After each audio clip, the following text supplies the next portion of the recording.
ನಮಸ್ಕಾರ ಸ್ನೇಹಿತರೆ, grow Kannada YouTube ಚಾನಲ್ಗೆ ತಮ್ಮೆಲ್ಲರಿಗೂ ಮತ್ತೆ ಸ್ವಾಗತ. ನನ್ನ ಹೆಸರು ನಟರಾಜ್ ಮಾಳ್ವದೆ ಅಂತ. 2008ರಲ್ಲಿ ಲೈಮನ್ ಬ್ರದರ್ಸ್ ಕ್ರೈಸಿಸ್ ಆಯಿತು. ಸೊ ಲೈಮನ್ ಬ್ರದರ್ಸ್ ಅನ್ನೋದು one of the biggest investment banks ಆಗಿತ್ತು ಆ ಒಂದು ಸಮಯದಲ್ಲಿ ನೋಡೋದಾದ್ರೆ. 2008ರಲ್ಲಿ ಇವರು ಬ್ಯಾಂಕ್ರಪ್ಸಿನ ಫೈಲ್ ಮಾಡ್ತಾರೆ. ಸೊ ಅದಾದಮೇಲೆ ಸುಮಾರು ರೀತಿಯ ಒಂದು ಕ್ರೈಸಿಸ್ ಆಯಿತು ಈ ಒಂದು ವಿಷಯವಾಗಿ. ಆಲ್ಮೋಸ್ಟ್ 2008ರಲ್ಲಿ ಕ್ರಾಶಸ್ ಕೂಡ ಬಂತು. ಓವರಾಲ್ ಸ್ಟಾಕ್ ಮಾರ್ಕೆಟ್ ವೈಸ್ ನೋಡೋದಾದ್ರೆ ರಾತ್ರಿ 25,000 ಜನದಷ್ಟು ಜನಗಳು ಒಂದೇ ರಾತ್ರಿ ಕೆಲಸ ಕಳ್ಕೊಳ್ತಾರೆ because of this bankruptcy. So ಇದನ್ನೇನಕ್ಕೆ ನಾನು ಈ ಸ್ಟೋರಿ ಹೇಳ್ತಾ ಇದ್ದೀನಿ ಅಂತ ಅಂದರೆ, ರೀಸೆಂಟಾಗಿ ಒಂದು ಕಂಪನಿ ನ್ಯೂಸಲ್ಲಿದೆ. One of the largest company real estate company ಅಂತ ನೋಡೋದಾದ್ರೆ ಎವರ್ ಗ್ರ್ಯಾಂಡ್ ಅಂತ ಹೇಳ್ಕೊಂಡು, ಈ ಕಂಪ್ನಿ ಬಂದು ಚೀನಾ ಬೇಸ್ಡ್ ಕಂಪ್ನಿ ಆಗಿರುತ್ತೆ. ಬಟ್ ರೀಸೆಂಟಾಗಿ ಮಾರ್ಕೆಟ್ಲೂ ಸ್ವಲ್ಪ ವಾಲಟಿಲಿಟಿ ಕಂಡು ಬಂದಿದೆ ಬಿಕಾಸ್ ಆಫ್ ದಿಸ್ ನ್ಯೂಸ್. ಏನಂದರೆ ಸ್ವಲ್ಪ ರೂಮರ್ಸ್ಗಳು ನಡೀತಾ ಇದೆ, ಈ ಕಂಪ್ನಿನೂ ಬ್ಯಾಂಕ್ರಪ್ಸಿ ಫೈಲ್ ಮಾಡಬಹುದು ಅನ್ನೋ ಒಂದು ವಿಷಯವಾಗಿ. ಆ ನಿಟ್ಟಿನಲ್ಲಿ ಏನಪ್ಪ ಅಂದರೆ, ಆ್ಯಸ್ ಅನ್ ಇನ್ವೆಸ್ಟರ್, ಆಲ್ದೋ ನಮಗೆ ಸ್ಟಾಕ್ ಮಾರ್ಕೆಟ್ ಏನಿದೆಯೋ ನಮ್ಮ ಇಂಡಿಯನ್ ಮಾರ್ಕೆಟ್ಗೆ ಅಷ್ಟೊಂದು ಇಂಪ್ಯಾಕ್ಟ್ ಆಗಿಲ್ಲ. ಇನ್ಫ್ಯಾಕ್ಟ್ ಲಾಂಗ್ ರನ್ಲಿ ಒಂದು ಒಳ್ಳೆಯ ಪಾಸಿಟಿವ್ ನ್ಯೂಸೇ ಆಗಿರುತ್ತೆ ಇದು ನಮಗೆ. ಬಟ್ ವಿಷಯ ತಿಳ್ಕೊಂಡಿರಬೇಕು ಒಬ್ಬ ಇನ್ವೆಸ್ಟರ್ ಆಗಿ, ಎಲ್ಲರೂ ನಿಮಗೂ ಗೊತ್ತಿರಬೇಕು ಈ ವಿಷಯ ಅನ್ನೋ ಒಂದು ಉದ್ದೇಶ ಇಟ್ಕೊಂಡು ಈ ವಿಡಿಯೋನ ಮಾಡಿರ್ತಕ್ಕಂಥದ್ದು. ಎಂಡ್ವರೆಗೂ ನೋಡಿ. ಇದರಲ್ಲಿ ಸುಮಾರು ವಿಷಯಗಳನ್ನ ತಿಳಿಸ್ಕೊಡೋಕೆ ಹೋಗ್ತಾ ಇದ್ದೀನಿ. ಏನಾಗ್ತಾ ಇದೆ ಪ್ರೆಸೆಂಟ್ಲಿ, ಓವರ್ ಆಲ್ ಸಿಚುವೇಶನ್ ಏನಾಗಿದೆ, ಹಾಗೆ ಈ ಒಂದು ಕಂಪನಿಯಲ್ಲಿ ಏನೆಲ್ಲ ನಡೀತಾ ಇದೆ, ಇದ್ರ ರಿಲೇಟೆಡ್ ನ್ಯೂಸ್ಗಳೇನು, ಹಾಗೆ ಇಂಪಾರ್ಟೆಂಟ್ ಆಗಿ ಇದರಿಂದ ನಮಗಾಗ್ತಕ್ಕಂತಹ ಇಂಪ್ಯಾಕ್ಟ್ ಏನು ನಮ್ಮ ಸ್ಟಾಕ್ ಮಾರ್ಕೆಟ್ಗೆ, ಇದನ್ನೆಲ್ಲವನ್ನು ನಾನು ಬಹಳ ಇನ್ ಡೀಟೇಲ್ ಆಗಿ ಡಿಸ್ಕಸ್ ಮಾಡೋಕೆ ಹೋಗ್ತಾ ಇದ್ದೀನಿ ಈ ವಿಡಿಯೋದಲ್ಲಿ. ಮುಂದುವರಿದಕ್ಕಿಂತ ಮುಂಚೆ ಇನ್ ಕೇಸ್ ನೀವೇನಾದರೂ ಮೊದಲನೇ ಬಾರಿಗೆ ನಮ್ಮ ವಿಡಿಯೋಸ್ಗಳನ್ನ ನೋಡ್ತಾ ಇದ್ದರೆ ಚಾನಲ್ನ ಸಬ್ಸ್ಕ್ರೈಬ್ ಮಾಡ್ಕೊಳ್ಳಿ, ಹಾಗೆ ಬೆಲ್ ಐಕಾನ್ನ ಕ್ಲಿಕ್ ಮಾಡಿ. ನಮ್ಮ ಕಡೆಯಿಂದ ನಿಮಗೆ ರೆಗ್ಯುಲರ್ ಅಪ್ಡೇಟ್ಸ್ ವಿತ್ ಪ್ರಿಯಾರಿಟಿ ಸಿಗಬೇಕು ಅಂದರೆ. ಮೊದಲನೇದಾಗಿ ಕಂಪನಿಯ ಓವರ್ ಆಲ್ ಗ್ರೋತ್ ಅಂತ ನೋಡೋದಾದ್ರೆ 2017ರಿಂದ ಪೀಕ್ ಏನಿತ್ತು ಈ ಒಂದು ಕಂಪನಿದು, ಅಲ್ಲಿಂದ ಆಲ್ಮೋಸ್ಟ್ ಇವತ್ತಿನವರೆಗೂ ನೋಡೋದಾದ್ರೆ ಆಲ್ಮೋಸ್ಟ್ 90%, 90% ಕಡಿಮೆ ಆಗಿದೆ ಇವರ over all company value.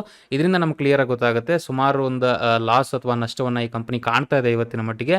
So over all ever grand ಈ ಕಂಪನಿ ಏನಿದೆಯೋ ರಿಯಲ್ ಎಸ್ಟೇಟ್ ಬಿಸ್ನೆಸ್ ರಿಲೇಟೆಡ್ ಒಂದು ಕಂಪನಿ ಆಗಿರುತ್ತೆ.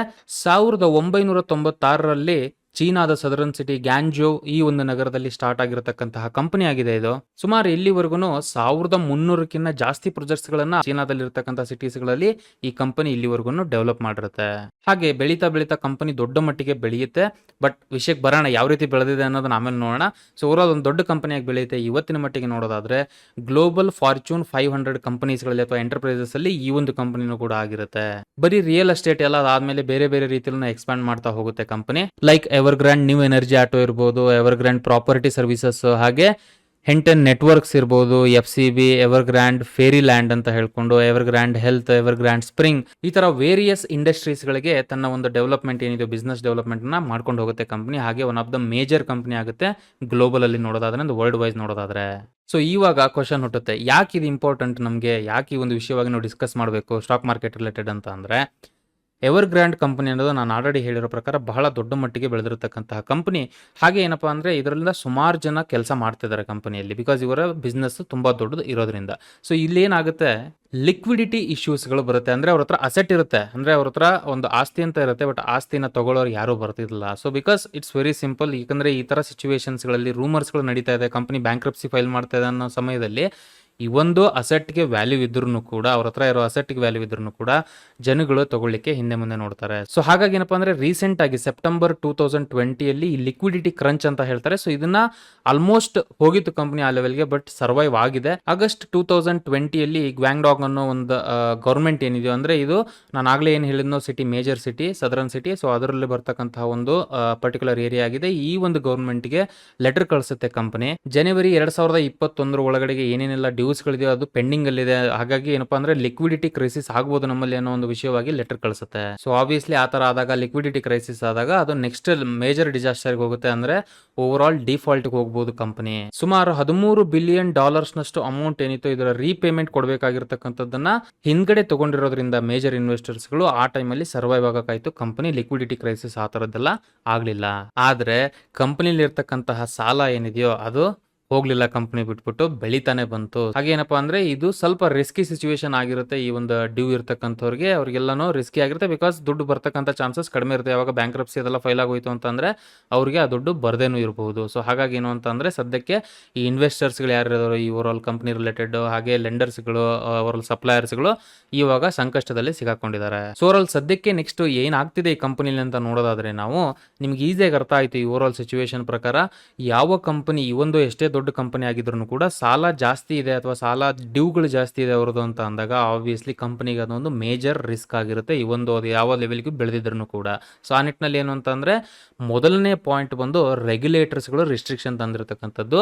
ಚೀನಾದಲ್ಲಿ ಈ ಒಂದು ರಿಯಲ್ ಎಸ್ಟೇಟ್ ಡೆವಲಪರ್ಸ್ ಯಾರಿದ್ದಾರೋ ಅವರು ಸರ್ಟನ್ ಲೋನ್ ಏನಿದೆಯೋ ಅದನ್ನ ದಾಟಬಾರ್ದು ಅನ್ನೋ ಒಂದು ರೂಲನ್ನು ರೀಸೆಂಟಾಗಿ ಚೀನಾ ತಂದಿರುತ್ತೆ. ಸೊ ಎರಡನೆಯ ಮೇಜರ್ ಪಾಯಿಂಟ್ ಏನಪ್ಪ ಅಂತ ಅಂದರೆ ಇನ್ವೆಂಟ್ರಿನ ಸೆಲ್ ಮಾಡೋಕ್ಕಾಗ್ತಿಲ್ಲ ಓವರಾಲ್. ಅಂದರೆ ಈಗ ಒಂದು ರಿಯಲ್ ಎಸ್ಟೇಟ್ ಡೆವಲಪರ್ ಇದ್ದಾರೆ, ಅವ್ರ ಹತ್ರ ಸ್ವಲ್ಪ ಸೈಟ್ಸ್ಗಳೆಲ್ಲ ಎತ್ತಿಟ್ಕೊಂಡಿದ್ದಾರೆ ಅಂತ ಅಂದರೆ ಆ ಸೈಟ್ಸ್ಗಳನ್ನು ಮಾರೋಕ್ಕಾಗ್ತಾ ಇಲ್ಲ. ಸೊ ನಾನು ಆಲ್ರೆಡಿ ಹೇಳಿರೋ ಪ್ರಕಾರ ಯಾರೂ ಈ ಥರ ಸಮಯದಲ್ಲಿ ಹೋಗ್ಬಿಟ್ಟು ಅವ್ರ ಹತ್ರ ಅಸೆಟ್ಸ್ಗಳನ್ನು ಪರ್ಚೇಸ್ ಮಾಡಲಿಕ್ಕೆ ಹಿಂದೆ ಮುಂದೆ ನೋಡ್ತಾರೆ, ಅದಕ್ಕೆ ವ್ಯಾಲ್ಯೂ ಇದ್ರೂ ಕೂಡ. Because of it's very simple, bias ಇರುತ್ತೆ. ಯಾವಾಗ ಏನೋ ಗೊತ್ತಿಲ್ಲ, ರಿಸ್ಕಲ್ಲಿದೆ ಕಂಪನಿ, ಏನಾಗೋಗ್ಬಿಡುತ್ತೋ ಗೊತ್ತಿಲ್ಲ ಅನ್ನೋ ಒಂದು ಭಯದಿಂದ ಜನಗಳು ಹಿಂದೆ ಉಳ್ಕೊಂಡ್ಬಿಡ್ತಾರೆ. ಯಾರೂ ಕೂಡ ಅವರಲ್ಲಿರ್ತಕ್ಕಂಥ ಅಸೆಟ್ಸ್ಗಳನ್ನು ಅಥವಾ ಅವರ ಲ್ಯಾಂಡ್ಸ್ಗಳಿರ್ಬೋದು ಆ ಥರ ಅಸೆಟ್ಸ್ಗಳನ್ನು ಪರ್ಚೇಸ್ ಮಾಡಲಿಕ್ಕೆ ಹಿಂದೆ ಮುಂದೆ ನೋಡ್ತಿರ್ತಾರೆ. ಸೊ ಹಾಗೆ ಮೂರನೇ ಇಂಪಾರ್ಟೆಂಟ್ ಪಾಯಿಂಟ್ ಬಂದು ಗೌರ್ಮೆಂಟ್ ರಿಲೇಟೆಡ್ ಆಗಿರುತ್ತೆ. ಯಾವುದೇ ಈ ಥರ ಎಕನಾಮಿಕ್ಸ್ ರಿಲೇಟೆಡ್ ಹೊಡ್ತಾ ಬೀಳುತ್ತೆ ಅಥವಾ ಒಂದು ಸಮಸ್ಯೆ ಎದುರಾಗುತ್ತೆ ಅನ್ನೋ ಸಮಯದಲ್ಲಿ ಗೌರ್ಮೆಂಟು ಕೂಡ ಸ್ಟೆಪ್ ಇನ್ ಆಗುತ್ತೆ. ಸೊ ಏನಪ್ಪ ಅಂದರೆ ಈಗ ಕಂಪ್ನಿಗೆ ಸಪೋರ್ಟ್ ಮಾಡ್ಬೋದು, ಅವ್ರು ರೀಸ್ಟ್ರಕ್ಚರ್ ಮಾಡ್ಕೊಳ್ಳಿ ನೀವು ಅಂತ ಹೇಳ್ಬಿಟ್ಟು ಸ್ವಲ್ಪ ಆ ಟೈಮಲ್ಲಿ ಸಪೋರ್ಟ್ ಮಾಡ್ತಕ್ಕಂಥ ಸಾಧ್ಯತೆಗಳಿರುತ್ತೆ. ಅದು ಬರುತ್ತಾ ಇಲ್ವೋ ಅನ್ನೋದು ಇನ್ನೂ ಗೊತ್ತಿಲ್ಲ. ಸೊ ಈ ಕ್ಲಾರಿಟಿ ಇಲ್ಲದೆ ಇರೋದ್ರಿಂದ ಇದು ಮೂರನೇ ಪಾಯಿಂಟಲ್ಲಿ ಬರ್ತಕ್ಕಂಥದ್ದಾಗಿರುತ್ತೆ. ಬಟ್ ಸಮಸ್ಯೆ ಏನಪ್ಪ ಅಂದರೆ ಈ ಗೌರ್ಮೆಂಟ್ಗೂ ಕೂಡ ಒಂದು ತಲೆ ಬಿಸಿಯಾಗಿ ಕೂತಿದೆ. ಇದು ಈಗ ಏನು ಮಾಡಬೇಕು ಅನ್ನೋ ಒಂದು ಸಿಚುವೇಶನ್ಲಿದೆ. ಬಿಕಾಸ್ ಈಗ ಇದನ್ನು ಹಿಂಗೆ ಬಿಟ್ಟರೆ ಏನಾಗುತ್ತೆ, ಚೀನಾ ಎಕನಾಮಿಕ್ ಕಂಡೀಷನ್ ಅಷ್ಟು ಲೆವೆಲಿಗೆ ಬೆಳೆದಿಲ್ವಾ ಅನ್ನೋದು ಜನಗಳಿಗೆಲ್ಲರೂ ಡೌಟ್ ಬರೋಕ್ಕೆ ಶುರು ಆಗುತ್ತೆ.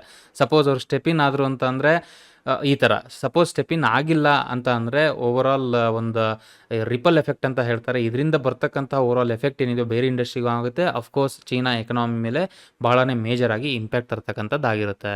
ಸೊ ಇದರಿಂದ ನಮಗೆ ಕ್ಲಿಯರಾಗಿ ಗೊತ್ತಾಗುತ್ತೆ ಓವರಾಲ್ ಒಂದು ಕಂಪನಿ ಏನಿದೆಯೋ ಸದ್ಯದ ಮಟ್ಟಿಗೆ ಗೌರ್ಮೆಂಟ್ ಕಡೆಯಿಂದನೇ ಇನ್ನೂ ಕ್ಲಿಯರಾಗಿ ಏನು ಮಾಡಬೇಕು ಅನ್ನೋ ಒಂದು ಕ್ಲಾರಿಟಿ ಇಲ್ಲ. ಬಟ್ ಓವರಾಲ್ ಅವ್ರ ಅಫಿಷಿಯಲ್ಸ್ಗಳಿಗೆ ಏನೋ ಒಂದು ಪ್ಲಾನನ್ನು ರೆಡಿ ಮಾಡೋಕ್ಕೆ ಹೇಳಿದ್ದಾರೆ ಅನ್ನೋ ಒಂದು ಸುದ್ದಿ ಇದೆ ಅಷ್ಟೇ. ಬಟ್ ಯಾವ ರೀತಿ ಗೌರ್ಮೆಂಟ್ ಸ್ಟೆಪ್ ಇನ್ ಆಗುತ್ತೆ, ಯಾವ ರೀತಿ ಇದನ್ನು ನೆಕ್ಸ್ಟ್ ಲೆವೆಲಿಗೆ ತೊಗೊಂಡೋಗುತ್ತೆ ಅನ್ನೋದನ್ನು ನಾವು ಕಾದು ನೋಡಬೇಕಾಗಿದೆ.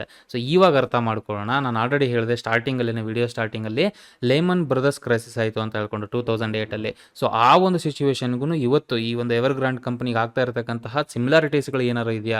ಬಟ್ ಏನಪ್ಪ ಅಂದರೆ ಆಲ್ದೋ ಟೈಮ್ ಲೈನ್ ಬೇರೆ ಇದೆ, ಅವತ್ತಿನ ಸಮಯನೇ ಬೇರೆ, ಇವತ್ತಿನ ಸಮಯನೇ ಬೇರೆ. ಬಟ್ ಕೆಲವೊಂದಿಷ್ಟು ನ್ಯಾಚುರಲ್ ಸಿಮಿಲಾರಿಟೀಸ್ಗಳು ಆ ಸಿಚುವೇಶನ್ಗೂ ಈ ಸಿಚುವೇಶನ್ಗೂ ಇರತಕ್ಕಂತಹ ಒಂದಕ್ಕೊಂದು ಹೊಂದತಕ್ಕಂತಹ ಪಾಯಿಂಟ್ಸ್ಗಳನ್ನು ನಾವಿಲ್ಲಿ ಗಮನಿಸ್ಬೋದಾಗಿರುತ್ತೆ. ಅದು ಯಾವುದು ಅಂತ ನೋಡೋದಾದರೆ ಮೊದಲನೇದು ಬಂದು ಇನ್ಸ್ಟಿಟ್ಯೂಷನ್. ಯಾವುದೇ ಒಂದು ಕಂಪನಿ ದೊಡ್ಡ ಮಟ್ಟಿಗೆ ಬೆಳೀತಾ ಇದೆ ಅಥವಾ ಬೆಳೆದಿದೆ ಅಂತ ಅಂದರೆ ಆದಷ್ಟು ಅದು ಕುಸಿಯೋದಾದ ಕಂಪನಿ ಮುಚ್ಚೋಗೋಂಥ ಚಾನ್ಸಸ್ಗಳು ಭಾಳ ಕಡಿಮೆ ಇರುತ್ತೆ. But at the same time ಅದಾಯಿತು ಅಂತ ಅಂದರೆ ಅಥವಾ ಕಂಪನಿ ಕೆಳಗಡೆ ಬಿದ್ದೋಯ್ತು ಅಂತ ಅಂದರೆ ಅದರಿಂದ ಆಗ್ತಕ್ಕಂತಹ ಎಫೆಕ್ಟು, ಪರಿಣಾಮ ಏನಿದೆಯೋ ಸುಮಾರು ಜನಕ್ಕೆ ಆಗುತ್ತೆ. ಇನ್ಫ್ಯಾಕ್ಟ್ ಕಂಟ್ರಿಯ ಓವರಾಲ್ ಎಕನಾಮಿಗೂ ಹೊಡ್ತಾ ಬೀಳ್ತಕ್ಕಂತಹ ಸಾಧ್ಯತೆಗಳಿರುತ್ತೆ ಅನ್ನೋದು ನಮಗಿಲ್ಲಿ ಗೊತ್ತಾಗುತ್ತೆ. ಸೆಕೆಂಡ್ ಮೇಜರ್ ಪಾಯಿಂಟ್ ಬಂದು ಹೈ ಲಿವರೇಜ್. ಈಗ ಯಾವುದೇ ಒಂದು ಕಂಪನಿ ಬೆಳೀತಾ ಇದೆ ಒಂದು ಸರ್ಟನ್ ಫೇಸಲ್ಲಿ, ಅದನ್ನು ನೆಕ್ಸ್ಟ್ ಲೆವೆಲಿಗೆ ಬೆಳೆಸಬೇಕು ಅಂತ ಹೇಳ್ಕೊಂಡು ಅವ್ರು ಯಾವ ರೀತಿ ಕೆಲಸನ ಮಾಡ್ಕೊಂಡು ಬೆಳೀತಾ ಇದ್ದಾರೆ ಅನ್ನೋದು ಭಾಳ ಮುಖ್ಯವಾಗಿರುತ್ತೆ. ಇಲ್ಲಿ ನೀವು ಗಮನಿಸ್ಬೋದು, ಲೋನ್ ಅನ್ನೋದೇನಿದೆಯೋ, ಡೆಟ್ ಅನ್ನೋದು ಒಂದು ಕಂಪನಿಗೆ ಒಂದು ಹೊರೆಯಾಗಿರುತ್ತೆ. ಆ ಹೊರೆ ಜಾಸ್ತಿ ಇದ್ದಷ್ಟು ಯಾವುದೇ ಒಂದು ಕಂಪನಿ ಎಷ್ಟೇ ದೊಡ್ಡದಿದ್ರೂ ಅದಕ್ಕೆ ಇಂಪ್ಯಾಕ್ಟ್ ಆಗೇ ಆಗುತ್ತೆ. ಹಾಗಾಗಿ ಅವರ ಬೆಳವಣಿಗೆ ಅನ್ನೋದು ಏನಿದೆಯೋ ಅದು ಡೆಟ್ ಬೇಸಿಸಲ್ಲಿ ಇರಬಾರ್ದು, ಲೋನ್ ಅಥವಾ ಸಾಲದ ಮೇಲೆ ಒಂದು ಸಂಬಂಧಪಟ್ಟಿರ್ತಕ್ಕಂಥದ್ದಾಗಿರಬಾರ್ದು. ನಾರ್ಮಲ್ ಆಗಿ ಅವ್ರ ಪ್ರೊಡಕ್ಟ್ಸಿಗೆ ಡಿಮ್ಯಾಂಡ್ ಇದ್ದು ಅವ್ರು ಬೆಳೀತಾ ಇದ್ದಾರೆ ಅಂತ ಅಂದರೆ ಆಬ್ವಿಯಸ್ಲಿ ಅವರು ಲಾಂಗ್ ಟರ್ಮಲ್ಲಿ ಆ ಬಿಸ್ನೆಸ್ಸಲ್ಲಿ ಇರ್ತಾರೆ ಅನ್ನೋ ಒಂದು ಸಾಧ್ಯತೆಗಳು ಜಾಸ್ತಿ ಇರುತ್ತೆ ಅನ್ನೋದು ನಾವು ಇಲ್ಲಿ ಕಲ್ತ್ಕೋಬೋದಾಗಿರುತ್ತೆ. ಮೂರನೇ ಇಂಪಾರ್ಟೆಂಟ್ ಪಾಯಿಂಟ್ ಏನು ಅಂತ ಅಂದರೆ ಇನ್ಸ್ಟಿಟ್ಯೂಷನ್ಸ್ಗಳು ಇನ್ವಾಲ್ವ್ ಆಗಿದೆ, ಹಾಗೆ ರಿಟೇಲರ್ಸ್ಗಳು ಇನ್ವಾಲ್ವ್ ಆಗಿದ್ದಾರೆ. ಕೆಲವೊಂದು ಸಿಚುವೇಶನ್ಸ್ಗಳಲ್ಲಿ ಬರೀ ರಿಟೇಲ್ ಇನ್ವೆಸ್ಟರ್ಸ್ಗಳಿಗೆ ಮಾತ್ರ ಹೊಡೆತ ಬಿದ್ದಿರುತ್ತೆ. ಬಟ್ ಇಲ್ಲಿ ಹಂಗಲ್ಲ, ಕಂಪನಿ ದೊಡ್ಡದಾಗಿರೋದ್ರಿಂದ ಇವನ್ ಇನ್ಸ್ಟಿಟ್ಯೂಷನ್ಸ್, ದೊಡ್ಡ ದೊಡ್ಡ ಇನ್ಸ್ಟಿಟ್ಯೂಷನ್ಸ್ಗಳು ಬೇರೆ ದೇಶಗಳಲ್ಲಿ ಇರ್ಬೋದು ಅಥವಾ ಆ ದೇಶದಲ್ಲೇ ಇರೋದಿರ್ತಕ್ಕಂಥದ್ದು ಇರ್ಬೋದು, ಇನ್ವಾಲ್ವ್ ಆಗಿರೋದ್ರಿಂದ ಇವನ್ ಲೇಮನ್ ಬ್ರದರ್ಸ್ ಏನು ಸಿಚುವೇಶನ್ ಆಯಿತು ಆ ಸಮಯದಲ್ಲೂ ಅದೇ ರೀತಿಯಾಗಿತ್ತು, ಇವಾಗೂ ಕೂಡ ಅದೇ ರೀತಿ ಆಗ್ತಾ ಇರೋದು ನಾವಿಲ್ಲಿ ಗಮನಿಸ್ಬೋದಾಗಿದೆ. ಹಾಗೆ ಕೊನೆಯದಾಗಿ ನೋಡೋದಾದರೆ ಈಕ್ವಿಟಿ ವ್ಯಾಲ್ಯೂ ಏನಿದೆಯೋ ಅಂದರೆ ಓವರಾಲ್ ಕಂಪನಿಯ ವ್ಯಾಲ್ಯೂ ಏನಿದೆಯೋ ಡ್ರಾಸ್ಟಿಕಲಿ ಕಡಿಮೆ ಹಾಕೊಂಡು ಬಂದಿದೆ. ಈಗ ನಾನು ಆಲ್ರೆಡಿ ಹೇಳಿದೆ ಆಲ್ಮೋಸ್ಟ್ 90% ಇವರ ಈಕ್ವಿಟಿ ವ್ಯಾಲ್ಯೂ ಕಡಿಮೆ ಆಗೋಗ್ಬಿಟ್ಟಿದೆ 2017ರ ಪೀಕಿಂದ ಅಂತ ಹೇಳ್ಕೊಂಡು. ಇದೇ ಸೇಮ್ ಸಿಚುವೇಶನ್ನು ಲೆಮನ್ ಬ್ರದರ್ಸ್ ಕ್ರೈಸಿಸಲ್ಲೂ ಅವರ ಒಂದು ಕಂಪನಿಲೂ ಈ ಥರನೇ ಆಗಿತ್ತು. ಸೊ ಇವಾಗ ಯಾವುದೂ ಸಿಮಿಲಾರಿಟಿ ಇಲ್ಲ, ಅಂದರೆ ಒಂದಕ್ಕೊಂದು ಯಾವುದು ಹೊಂದಲ್ಲ ಈ ಒಂದು ಎರಡು ಕಂಪನಿಗಳಲ್ಲಿ ಅಂತ ನೋಡೋದಾದರೆ, ಲೈಮನ್ ಬ್ರದರ್ಸ್ ಕ್ರೈಸಿಸಲ್ಲಿ ಡೆರಿವೇಟಿವ್ ಪ್ರಾಡಕ್ಟ್ಸ್ಗಳು ಇನ್ವಾಲ್ವ್ ಆಗಿತ್ತು. ಸೊ ಡೆರಿವೇಟಿವ್ ಪ್ರಾಡಕ್ಟ್ಸ್ ಅಂತ ಅಂದರೆ ಏನು ಅಂದರೆ ರಿಯಲ್ ಅಸೆಟ್ ಅಲ್ಲ, ಅದು ಒಂದು ಕಾಂಟ್ರಾಕ್ಟ್ ಥರ. ಸೊ ಏನಪ್ಪ ಅಂದರೆ ಒಂದು ಅಗ್ರಿಮೆಂಟ್ ಬೇಸಿಸಲ್ಲಿ ವ್ಯವಹಾರಗಳಾಗಿರುತ್ತೆ. ಅದೇನು ಅಂದರೆ ಲೋನನ್ನು ಮಲ್ಟಿಪ್ಲೈ ಮಾಡಿಬಿಡ್ತು ಆ ಒಂದು ಸಿಚುವೇಶನಲ್ಲಿ. ಬಟ್ ಎವರ್ ಗ್ರ್ಯಾಂಡ್ ಹಾಗಲ್ಲ. ಎವರ್ ಗ್ರ್ಯಾಂಡ್ ಇವತ್ತಿನ ಮಟ್ಟಿಗೆ ನೋಡೋದಾದರೆ ಇವ್ರದ್ದು ರಿಯಲ್ ಅಸೆಟ್ಸ್ಗಳಿದೆ, ಅಂದರೆ ಬ್ಯಾಂಕಲ್ಲಿ ಲೋನ್ ತೊಗೊಂಡಿದ್ದಾರೆ, ಅದನ್ನು ಬೇಸ್ಡ್ ಆನ್ ಅವೈಲಬಲ್ ಅಸೆಟ್ಸ್ಗಳ ಮೇಲೆ, ಅಂದರೆ ಸದ್ಯಕ್ಕಿರ್ತಕ್ಕಂಥ ಆಸ್ತಿಗಳ ಮೇಲೆ ಒಂದು ಲೋನನ್ನು ತೊಗೊಂಡಿರ್ತಕ್ಕಂಥದ್ದಾಗಿರುತ್ತೆ. ಇದು ಒಂದು ಸಿಮಿಲಾರಿಟಿ ಆ ಒಂದು ಇದಕ್ಕೆ ಇವಾಗಿನ ಸಿಚುವೇಶನ್ ಕಂಪೇರ್ ಮಾಡಿ ನೋಡೋದಾದ್ರೆ ಒಂದಕ್ಕೊಂದು ಹೊಂದೇ ಇರೋ ಪಾಯಿಂಟ್ಸ್ಗಳು ಅಂತ ಅಂದರೆ. ಹಾಗೆ ಓವರ್ ಆಲ್ ಫಾರಿನ್ ಇನ್ವೆಸ್ಟ್ಮೆಂಟ್ಸ್ ಅಂತ ನೋಡೋದಾದ್ರೆ ಲೇಮನ್ ಕ್ರೈಸಿಸ್ ಸಮಯದಲ್ಲಿ ಆ ಒಂದು ಕಂಪನಿಯಲ್ಲಿ ಇನ್ವೆಸ್ಟರ್ಸ್ಗಳು ಜಾಸ್ತಿ ಇದ್ರು 2008ರಲ್ಲಿ ಆಗಿರ್ತಕ್ಕಂಥ ಕ್ರೈಸಿಸ್ ಅಲ್ಲಿ. But Evergrande company overall ಇದು ರಿಯಲ್ ಎಸ್ಟೇಟ್ ಆಗಿರೋದ್ರಿಂದ ಅಷ್ಟೊಂದು ಮೇಜರ್ ಎಕ್ಸ್ಪೋಜರ್ ಫಾರಿನ್ ಇನ್ವೆಸ್ಟ್ಮೆಂಟ್ಸ್ ಈ ಒಂದು ಸಿಚುವೇಶನ್ ಅಲ್ಲಿ ಇಲ್ಲದೆ ಇರೋದು ಕೂಡ ಏನಂದ್ರೆ ಒಂದಕ್ಕೊಂದು ಸಂಬಂಧ ಇಲ್ಲದಿರುತ್ತಂತ ಪಾಯಿಂಟ್ ಆಗಿರುತ್ತೆ ಇಲ್ಲಿ. ಸೊ ಓವರ್ ಆಲ್ ಈ ಒಂದು ಸಿಮಿಲಾರಿಟೀಸ್ ನಾನ್ ಸಿಮಿಲಾರಿಟೀಸ್ಗಳು ಏನಿದೆಯೋ ಈ ಒಂದು ಎರಡು ಸಿಚುವೇಶನ್ಸ್ಗೂ ನಮ್ಗೆ ಅರ್ಥ ಆಯ್ತು ಇಲ್ಲಿ. ಬಟ್ ಸದ್ಯಕ್ಕೆ ನಾನು ಹೇಳಿರೋ ಪ್ರಕಾರ ಏನು ಅಂದ್ರೆ ಈ ಒಂದು ಸಿಚುವೇಶನ್ ಓವರ್ ಆಲ್ ಸಿಚುವೇಶನ್ ಎಲ್ಲಿಗೆ ಹೋಗಿ ನಿಂತ್ಕೊಳ್ಳುತ್ತೋ ಯಾರಿಗೂ ಒಂದು ಎಕ್ಸ್ಪೆಕ್ಟೇಷನ್ ಹೇಳಕ್ಕಾಗಲ್ಲ. ಸೊ ಓವರ್ ಆಲ್ ಬರ್ತಕ್ಕಂತಹ ದಿನಗಳಲ್ಲಿ ಯಾವ ರೀತಿ ಈ ಒಂದು ಕಂಪನಿ ತನ್ನ ಒಂದು ಸಿಚುವೇಶನ್ ಇಂದ ಹೊರಗಡೆ ಬರುತ್ತೆ ಅಥವಾ ಮುಂದೆ ಹೋಗುತ್ತೆ ಅಥವಾ ಏನಾದ್ರು ಇಶ್ಯೂಸ್ ಆಗುತ್ತಾ ಅನ್ನೋದು ನಾವು ಕಾದ್ ನೋಡ್ಬೇಕಾಗಿರುತ್ತೆ ಇಲ್ಲಿ. ಸೊ ಕೊನೆಯದಾಗಿ ಇಂಪಾರ್ಟೆಂಟ್ ಕ್ವಶನ್, ನಮ್ಮ ಇಂಡಿಯನ್ ಮಾರ್ಕೆಟ್ಗೆ ಇದರಿಂದ ಆಗ್ತಕ್ಕಂತಹ ಪರಿಣಾಮಗಳೇನು, ಹಾಗೆ ಏನೆಲ್ಲ ನಡೀತಾ ಇದೆ ಇಂಡಿಯನ್ ಮಾರ್ಕೆಟ್ ಅಲ್ಲಿ ಈ ಒಂದು ವಿಷಯವಾಗಿ ಅಂತ ಇವಾಗ ಅರ್ಥ ಮಾಡ್ಕೊಂಡು ಬಹಳ ಮುಖ್ಯ. ಇದು ಫಾರ್ವರ್ಡ್ ಎಲ್ಲ ಮಾಡಕ್ ಹೋಗ್ಬಿಡಿ, ಕ್ಲೀನ್ ಆಗಿ ನೋಡಿ. ಸೊ ನಾವು ಇಂಡಿಯನ್ಸ್ ಆಗಿರೋದ್ರಿಂದ ನಾವು ಈ ಒಂದು ವಿಷಯವಾಗಿ ಅರ್ಥ ಮಾಡ್ಕೊಳ್ಳೇಬೇಕು, ಹಾಗೆ ಗೊತ್ತಿರಲೇಬೇಕು ಆಸ್ ಅನ್ ಇನ್ವೆಸ್ಟರ್. ಸೊ ಇವಾಗ ಅದನ್ನ ಅರ್ಥ ಮಾಡ್ಕೊಳ್ಳೋಣ ನಾವು. ಯಾವಾಗ ಈ ಕಂಪನಿ ರಿಲೇಟೆಡ್ ನ್ಯೂಸ್ ಬಂತು 20ನೇ ತಾರೀಕು ಸೆಪ್ಟೆಂಬರ್, ರೀಸೆಂಟ್ ದಿನದಲ್ಲಿ ಸ್ವಲ್ಪ ಡೌನ್ ಆಯಿತು ಮಾರ್ಕೆಟ್, ಕೆಳಗಡೆ ಮೂವ್ ಆಯಿತು, ಸೆನ್ಸೆಕ್ಸ್ ನಿಫ್ಟಿ ಎಲ್ಲ ಕೆಳಗಡೆ ಹೋಗಿತ್ತು ಅವತ್ತಿನ ಸಮಯದಲ್ಲಿ. ಸೊ ಓವರ್ ಆಲ್ ಎಕ್ಸ್ಪೆಕ್ಟೇಷನ್ಸ್ ನೋಡೋದಾದ್ರೆ ಇವತ್ತಿನ ಮಟ್ಟಿಗೆ ಅಂತ ಮೇಜರ್ ಎಫೆಕ್ಟ್ ಇಂಡಿಯನ್ ಮಾರ್ಕೆಟ್ಗೆ ಇದರಿಂದ ಆಗಲ್ಲ ಅನ್ನೋ ಒಂದು ವಿಷಯದಲ್ಲಿ ಇವತ್ತು ಹೇಳ್ತಾ ಇದ್ದಾರೆ. ಬಟ್ ಆಸ್ ಅನ್ ಇನ್ವೆಸ್ಟರ್ ನಾವು ಸ್ವಲ್ಪ ಕಾಶಿಯಸ್ ಆಗಿರಬೇಕು, ಸ್ವಲ್ಪ ಎಚ್ಚರಿಕೆ ವಹಿಸಬೇಕು. ಬಿಕಾಸ್ ಇವತ್ತಿನ ಮಟ್ಟಿಗೆ ಮಾರ್ಕೆಟ್ ಆಲ್ ಟೈಮ್ ಹೈ ಅಲ್ಲಿದೆ. ಹಾಗೆ ಏನು ಅಂದರೆ ಒಂದು ವ್ಯಾಲ್ಯೂಯೇಷನ್ ಪ್ರಕಾರ ರಿಚ್ ವ್ಯಾಲ್ಯೂಯೇಷನಲ್ಲಿ ಇವತ್ತು ನಮ್ಮ ಮಾರ್ಕೆಟ್ ಇರೋದ್ರಿಂದ ಯಾವುದೇ ಒಂದು ಸ್ಮಾಲ್ ನ್ಯೂಸನ್ನು ಮೇಜರ್ ಇಂಪ್ಯಾಕ್ಟ್ ತರ್ತಕ್ಕಂತಹ ಒಂದು ಸಾಧ್ಯತೆಗಳಿರುತ್ತೆ. ಬಟ್ ಅನಾಲಿಸಿಸ್ಗಳು ಹೇಳೋ ಪ್ರಕಾರ ಓವರ್ ಆಲ್ ಒಂದು ವ್ಯಾಲ್ಯೂಯೇಷನ್ ಏನಿದೆಯೋ ಇವತ್ತು ಇಂಡಿಯನ್ ಮಾರ್ಕೆಟ್ಗೆ ಅಂಥ ಮೇಜರ್ ಇಂಪ್ಯಾಕ್ಟ್ ಈ ಒಂದು ಸಿಚುವೇಶನಿಂದ ಆಗೋದು ಕಡಿಮೆ ಅನ್ನೋದನ್ನು ತಿಳಿದು ಬಂದಿದೆ. ಸೊ ನೆಕ್ಸ್ಟ್ ಇಂಪಾರ್ಟೆಂಟ್ ಏನು ಅಂದರೆ China is the highest consumer of steel. So ಅಂದರೆ ಇವರ ರಿಯಲ್ ಎಸ್ಟೇಟ್ ಬಿಸ್ನೆಸ್ಗೆ ಬೇಕಾಗಿರ್ತಕ್ಕಂಥ ಸ್ಟೀಲ್ ಏನಿದೆಯೋ ಹೈಯೆಸ್ಟ್ ಕನ್ಸ್ಯೂಮರ್, ಬಿಕಾಸ್ ದೊಡ್ಡ ಕಂಟ್ರಿ, ಒಂದು ದೊಡ್ಡ ದೇಶ ಇದು. ಹಾಗೆ ಎರಡನೇದೇನು ಅಂದರೆ ಪಾಪ್ಯುಲೇಷನ್ ಕೂಡ ಜಾಸ್ತಿ ಇರೋದ್ರಿಂದ ಓವರ್ ಆಲ್ ಸ್ಟೀಲ್ ಕನ್ಸ್ಯೂಮ್ಷನ್ ಇವ್ರದ್ದು ಜಾಸ್ತಿ ಇರುತ್ತೆ ಇವತ್ತಿನ ಮಟ್ಟಿಗೆ. ಸೊ ಓವರ್ ಆಲ್ ಈ ಒಂದು ವಿಷಯದಲ್ಲಿ ನೋಡೋದಾದ್ರೆ ಇಂಡಸ್ಟ್ರಿಯಲ್ ರಿಲೇಟೆಡ್ ಇರತಕ್ಕಂತಹ ಕಮೋಡಿಟೀಸ್ ಅಲ್ಲಿ ಸ್ವಲ್ಪ ಹೆಚ್ಚು ಕಡಿಮೆ ಕಾಣಬಹುದು ಅಥವಾ ಅದಕ್ಕೆ ಮೇಲೆ ಸ್ವಲ್ಪ ಪರಿಣಾಮ ಬೀರತಕ್ಕಂತಹ ಸಾಧ್ಯತೆಗಳಿರುತ್ತೆ ಇನ್ ಕೇಸ್ ಡಿಫಾಲ್ಟ್ಗೆ ಹೋದ್ರೆ ಈ ಒಂದು ಕಂಪನಿ. ಇದು ಬರೀ ಸ್ಟೀಲ್ಗೆ ಸಂಬಂಧಪಟ್ಟಿರ್ತಕ್ಕಂಥದ್ದೇ ಆಗಿರಲ್ಲ, ಸ್ಟೀಲ್ಗೆ ರಾ ಮಟೀರಿಯಲ್ ರೆಡಿ ಮಾಡ್ತಕ್ಕಂಥ ಓರ್ಗಳು ಏನಿರುತ್ತೋ ಅವಕ್ಕೂ ಕೂಡ ಇಂಪ್ಯಾಕ್ಟ್ ಆಗ್ತಕ್ಕಂತಹ ಸಾಧ್ಯತೆಗಳು ಇರುತ್ತೆ ಇದರಿಂದ. ಹಾಗೆ ಏನು ಅಂದರೆ ಕಳೆದ ಒಂದು 5 ಕ್ವಾರ್ಟರ್ಸ್ಗಳಲ್ಲಿ ನಾವು ನೋಡೋದಾದ್ರೆ ಓವರ್ ಆಲ್ ಸ್ಟೀಲ್ ಇಂಡಸ್ಟ್ರಿದು ಇವರ ಮಾರ್ಜಿನ್ಗಳು ಜಾಸ್ತಿ ಆಗಿರೋದ್ರಿಂದ ಹೈಯೆಸ್ಟ್ ಪ್ರೈಸಸ್ಗಳು ಕಂಡು ಬಂದಿದೆ ಓವರ್ ಆಲ್ ಸ್ಟಾಕ್ಸ್ಗಳಲ್ಲಿ. ಹಾಗಾಗಿ ಏನಪ್ಪ ಅಂತ ಅಂದರೆ ಇದು ಮೇಜರ್ ಆಗಿ ಇನ್ನೊಂದು ಇಂಪಾರ್ಟೆಂಟ್ ಪಾಯಿಂಟು, ವಾಲ್ಯೂಮ್ ಡ್ರೈವನ್ ಆಗಿರಲ್ಲ, ಅಂದರೆ ಜಾಸ್ತಿ ವಾಲ್ಯೂಮ್ಗಳ ಬೇಸಿಸಲ್ಲಿ ಬೆಲೆ ಏರಿಕೆ ಕಂಡಿರ್ತಕ್ಕಂತಹ ಒಂದು ಸಿಚುವೇಶನ್ ಆಗಿರಲ್ಲ. ಸೊ ಹಾಗಾಗಿ ಏನಪ್ಪ ಅಂದರೆ ಸ್ಟೀಲ್ ಕಂಪನೀಸ್ ರಿಲೇಟೆಡ್ ಸ್ವಲ್ಪ ಎಚ್ಚರಿಕೆ ವಹಿಸಬೇಕಾಗಿರುತ್ತೆ ನೀವು ಇನ್ವೆಸ್ಟ್ ಮಾಡೋಕ್ಕಿಂತ ಮುಂಚೆ ಅಥವಾ ಇನ್ವೆಸ್ಟ್ ಮಾಡಿದ್ರೆ ಆಲ್ರೆಡಿ. ಸೊ ಆ ವಿಷಯವಾಗಿ ಏನು ಅಂದರೆ ಸ್ಟೀಲ್ ಇಂಡಸ್ಟ್ರಿಗೆ ಸ್ವಲ್ಪ ಇಂಪ್ಯಾಕ್ಟ್ ಆಗ್ಬೋದು ಇದರಿಂದ ಅನ್ನೋ ಒಂದು ಎಕ್ಸ್ಪೆಕ್ಟೇಷನ್ಸ್ಗಳು ಇರುತ್ತೆ ಇಲ್ಲಿ. ಸೊ ಇನ್ನೊಂದು ಏನಪ್ಪ ಅಂದರೆ ಕೊನೆಯದಾಗಿ ನಿಮ್ಮೆಲ್ಲರಿಗೂ ಒಂದು ಗೆಸ್ಸಿಂಗ್ ಬಂದಿರುತ್ತೆ, ಇಲ್ಲಿವರೆಗೂ ನೀವು ಒಂದು ಊಹಿಸಿರ್ತೀರ ಏನು ಅಂದರೆ ಇದ್ರ ಏನಾದರೂ ಸಿಚುವೇಶನ್ ಆದರೆ, ಸಪೋಸ್ ಏನಾದರೂ ಡಿಫಾಲ್ಟ್ ಆದರೆ ನೆಕ್ಸ್ಟ್ ಬರ್ತಕ್ಕಂಥ ದಿನಗಳಲ್ಲಿ ಲಾಂಗ್ ರನ್ ಅಲ್ಲಿ ಇಂಡಿಯಾಗೆ ಒಳ್ಳೇದಾಗುತ್ತೆ. ಸೊ ಯಾಕೆ ಅಂತ ಯೋಚನೆ ಮಾಡೋದಾದ್ರೆ ಯಾವಾಗ ಒಂದು ಇಂಡಸ್ಟ್ರಿ ಆ ಥರ ಡೌನ್ ಫಾಲ್ ಕಾಣುತ್ತೋ ಅವಾಗ ಏನು ಅಂದರೆ ಫಾರಿನ್ ಇನ್ವೆಸ್ಟ್ಮೆಂಟ್ಸ್ಗಳು ಹಿಂದೆ ಹೋಗ್ಬಿಡುತ್ತೆ. ಸೊ ಯಾರನ್ನು ಅದರಲ್ಲಿ ರಿಸ್ಕ್ ತಗೊಳಕ್ಕೆ ಇಷ್ಟಪಡಲ್ಲ. ಸೊ ಆ ಥರ ಸಮಯದಲ್ಲಿ ಅಲ್ಟರ್ನೇಟಿವ್ಸ್ಗಳನ್ನ ನೋಡ್ತಾ ಇರ್ತಾರೆ, ಅಂದರೆ ಬೇರೆ ಯಾವ್ದಾದ್ರು ದೇಶ ಇದೆಯಾ, ಇವಾಗ ಚೀನಾ ಬಿಟ್ಟರೆ ನೆಕ್ಸ್ಟ್ ನಾವೇ ಇರೋದು. ಏನಕ್ಕೆ ಅಂತ ಅಂದರೆ ಒಂದು ನಮ್ಮದು ದೊಡ್ಡ ದೇಶ, ಹಾಗೆ ಎರಡನೇದು ಪಾಪ್ಯುಲೇಷನ್ ಕೂಡ ಜಾಸ್ತಿ ಇದೆ. ಸೊ ಬಿಸ್ನೆಸ್ ಆಪರ್ಚುನಿಟೀಸ್ ಇಂಡಿಯಾದಲ್ಲಿ ಇವತ್ತಿನ ಮಟ್ಟಿಗೆ ಬಹಳ ಕಾಣಿಸ್ತಾ ಇರೋದ್ರಿಂದ ಓವರ್ ಆಲ್ ಫಾರಿನ್ ಇನ್ವೆಸ್ಟ್ಮೆಂಟ್ಸ್ಗಳು ಅಲ್ಲಿಗೆ ಹೋಗತಕ್ಕಂತಹ ಫಾರಿನ್ ಇನ್ವೆಸ್ಟ್ಮೆಂಟ್ಸ್ಗಳು ಈ ಕಡೆಗೆ ನಮ್ಮ ದೇಶಕ್ಕೆ ಕನ್ವರ್ಟ್ ಆಗ್ತಕ್ಕಂಥ ಸಾಧ್ಯತೆಗಳಿರುತ್ತೆ ಓವರ್ ದ ಲಾಂಗ್ ರನ್. ಇವತ್ತು ಸದ್ಯದ ಮಟ್ಟಿಗೆ ಹೆಚ್ಚು ಕಡಿಮೆ ಕಾಣಬಹುದು, but over the long run ಅಂತ ನೋಡೋದಾದ್ರೆ ಇಂಡಿಯನ್ ಎಕನಾಮಿಗೆ ಇದು ಕೂಡ ಒಂದು ಪಾಸಿಟಿವ್ ಪಾಯಿಂಟ್ ಆಗ್ತಕ್ಕಂತಹ ಎಕ್ಸ್ಪೆಕ್ಟೇಷನ್ಸ್ಗಳು ಅಥವಾ ಸಾಧ್ಯತೆಗಳು ಇರುತ್ತೆ. ಸೊ ಇನ್ನು ಕೊನೆಯದಾಗಿ ಏನಪ್ಪಾ ಅಂದರೆ ಓವರ್ ಆಲ್ ಒಂದು ವಿಷಯವನ್ನ ಕನ್ಕ್ಲೂಡ್ ಮಾಡಿ ಸಮರಿ ಮಾಡಿ ನೋಡೋದಾದ್ರೆ ನಾವು ನಮ್ಗೆ ಈಸಿಯಾಗಿ ಅರ್ಥ ಆಗಿದೆ ಇಲ್ಲಿ. ಓಕೆ, ಸಿಚುವೇಶನ್ ಸದ್ಯದ ಮಟ್ಟಿಗೆ ನೀವು ಶಾರ್ಟ್ ಟರ್ಮಲ್ಲಿ ನೋಡ್ತಾ ಇದ್ದೀರಾ ಅಂತಂದರೆ ಇಂಪ್ಯಾಕ್ಟ್ಗಳು ಕಂಡು ಬರುತ್ತೆ, ಮಾರ್ಕೆಟಲ್ಲಿ ಕ್ರಾಶಸ್ ಆಗ್ಬೋದು. ತುಂಬ ಮೇಜರ್ ಏನು ಸಿಚುವೇಶನ್ಸ್ಗಳು ಬರಲ್ಲ, ಮೈನರ್ ಕ್ರಾಶಸ್ಗಳು ಶಾರ್ಟ್ ಟರ್ಮ್ ವಾಲಟಿಲಿಟಿಗಳು ಮಾರ್ಕೆಟಲ್ಲಿ ಕಂಡು ಬರ್ಬೋದು. But over the long run ನೋಡೋದಾದರೆ ಈ ಕ್ರೈಸಿಸ್ ಈ ಥರ ಏನಾದ್ರು ಬಂತು ಅಂದರೆ ಇದು ಇಂಡಿಯನ್ ಎಕನಾಮಿಗೆ ಬಹಳ ಒಂದು ಒಳ್ಳೆಯ ನೆಟ್ ಪಾಸಿಟಿವ್ ಪಾಯಿಂಟ್ ಆಗ್ತಕ್ಕಂಥ ಸಾಧ್ಯತೆಗಳು ಇರುತ್ತೆ.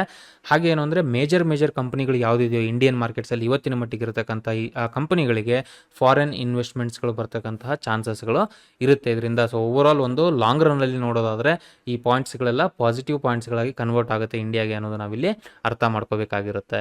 ಸೊ ಇಷ್ಟು ಹೇಳ್ತಾ ಈ ವಿಡಿಯೋನ ಇಲ್ಲಿಗೆ ಮುಗಿಸ್ತಾ ಇದ್ದೀನಿ. ಸೊ ನಾನು ಇಲ್ಲಿವರೆಗೂ ಕೊಟ್ಟಿರ್ತಕ್ಕಂಥ ಮಾಹಿತಿ ಹೆಲ್ಪ್ಫುಲ್ ಆಗಿತ್ತು, ನೀವು ಇದನ್ನ ಪ್ರಾಪರ್ ಆಗಿ ಯೂಸ್ ಮಾಡ್ಕೊಳ್ತೀರಾ ಅನ್ನೋ ಒಂದು ಭರವಸೆ ನನಗಿದೆ. ಹಾಗೆ ಏನಪ್ಪಾ ಅಂದ್ರೆ ನಾನು ಇಲ್ಲಿವರೆಗೂ ಕೊಟ್ಟಿರ್ತಕ್ಕಂಥ ಮಾಹಿತಿ ಏನಿದೆ ಇದು ಎಜುಕೇಷನಲ್ ಪರ್ಪಸ್ಗೆ ಮಾತ್ರ, ಯಾವುದೇ ರೀತಿಯ ಬೈ ಸೆಲ್ ರೆಕಮೆಂಡೇಶನ್ ಆಗಿರಲ್ಲ. ಯಾವುದೇ ಹೂಡಿಕೆಯನ್ನು ಮಾಡೋದಕ್ಕಿಂತ ಮುಂಚೆ ಪ್ರಾಪರ್ ಆಗಿ ಅನಲೈಸ್ ಮಾಡಿ ರಿಸರ್ಚ್ ಮಾಡಿ ಡಿಸಿಷನ್ ತಗೊಳ್ತಕ್ಕದ್ದು, because stock market investments are subject to market risk. ಇದೇ ರೀತಿಯ ಸುಮಾರು ಅಪ್ಡೇಟ್ಸ್ಗಳನ್ನು ಕನ್ನಡದಲ್ಲಿ ನಾವು ಇಮಿಡಿಯೇಟ್ ಆಗಿ ನಿಮಗೆ ತಲುಪಿಸ್ತಾ ಇರ್ತೀವಿ ನಮ್ಮ ಚಾನಲ್ ಮೂಲಕ. ಅಪ್ಡೇಟ್ಸ್ಗಳೆಲ್ಲ ನೀವು ಮಿಸ್ ಮಾಡ್ಕೋಬಾರ್ದು ಅಂದರೆ ಏನು ಮಾಡಬೇಕು, ಚಾನಲ್ನ ಸಬ್ಸ್ಕ್ರೈಬ್ ಮಾಡ್ಕೊಳ್ಳಿ. ಅಷ್ಟೇ ಅಲ್ಲ, ಕನ್ನಡದಲ್ಲಿ ನಾವು ಎಷ್ಟೋ ಎಫರ್ಟ್ ಹಾಕ್ತೀವಿ ಈ ಥರ ಕಂಟೆಂಟ್ಸ್ಗಳನ್ನ ನಿಮ್ವರೆಗೂ ತಲುಪಿಸ್ಲಿಕ್ಕೆ. ನಮಗೆ ಸಪೋರ್ಟ್ ಮಾಡಬೇಕು ಅಂತಂದರೆ ನೀವು ಲೈಕ್ ಮಾಡಿ ವಿಡಿಯೋನ, ಹಾಗೆ ವಿಡಿಯೋನ ನಿಮ್ಗೆ ಗೊತ್ತಿರತಕ್ಕಂಥ ಫ್ರೆಂಡ್ಸ್ ಆ್ಯಂಡ್ ಫ್ಯಾಮಿಲಿಯಲ್ಲಿ ಯಾರಿಗೆ ಈ ಒಂದು ಸ್ಟಾಕ್ ಮಾರ್ಕೆಟ್ ರಿಲೇಟೆಡ್ ಆಸಕ್ತಿ ಇರುತ್ತೋ ಅಂಥವ್ರಿಗೆ ಶೇರ್ ಮಾಡಿ ಅಂತ ಹೇಳ್ತಾ ಈ ವಿಡಿಯೋನ ಇಲ್ಲಿಗೆ ಮುಗಿಸ್ತಾ ಇದ್ದೀನಿ. ಮತ್ತೆ ನಿಮಗೆ ನೆಕ್ಸ್ಟ್ ಒಂದು ಇಂಟ್ರೆಸ್ಟಿಂಗ್ ವಿಡಿಯೋದಲ್ಲಿ ಸಿಗೋ ಹೋಗ್ತಾ ಇದ್ದೀನಿ. ಅಲ್ಲಿವರೆಗೂ ಜೈ ಹಿಂದ್.